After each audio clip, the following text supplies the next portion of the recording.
ഇപ്പോൾ ഫ്രണ്ടിൻ്റെ കൂടെ കോഫി ഷോപ്പിൽ പോകണമെങ്കിൽ ഞങ്ങളോട് പറയും ഇന്ന സ്ഥലത്ത് 1 മണിക്കൂർ പോയി ഇരുന്നോട്ടെ, ഞങ്ങളായിരിക്കും കൊണ്ടുവിടുന്നത്. അപ്പോൾ ഒരു ക്ലാസ്മേറ്റിൻ്റെ കൂടെ പോയി ഇരുന്നത് കൊണ്ട് ഞങ്ങൾ അതിനെ വ്യൂ കാണില്ല.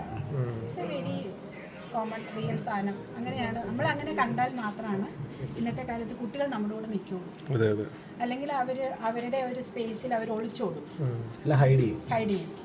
അപ്പോൾ അങ്ങനെ ഒരു പേരുണ്ടെങ്കിൽ വിജയിച്ചാൽ തന്നെ എനിക്ക് തോന്നുന്നു നമ്മുടെ മക്കൾ നമ്മളോട് നിൽക്കും അല്ലേ? തീർച്ചയായിട്ടും. പിന്നെ നമ്മൾ രണ്ട് മക്കളും വെരി ഗുഡ്, വളരെ ഒബീഡിയൻ്റ് ആണ്, പഠിക്കാൻ മിടുക്കരാണ്. അവർക്ക് അങ്ങനെ യാതൊരു വിധമായ ഒരു ദുശീലങ്ങളോ ഒന്നുമില്ല.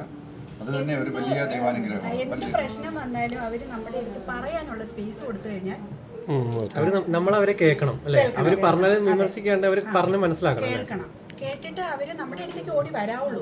അതാണ് ഞാൻ പറഞ്ഞത്. എന്ത് പ്രശ്നത്തിൽ പെട്ടെന്ന് ഇരുന്നോട്ടെ, പക്ഷെ അവര് നമ്മളുടെ അടുത്തേക്ക് ഓടി വരാനുള്ള ഒരു സ്പേസ് നമ്മൾ കൊടുത്താൽ നമ്മൾ വിജയിച്ച പേരൻസ് ആയിട്ട്.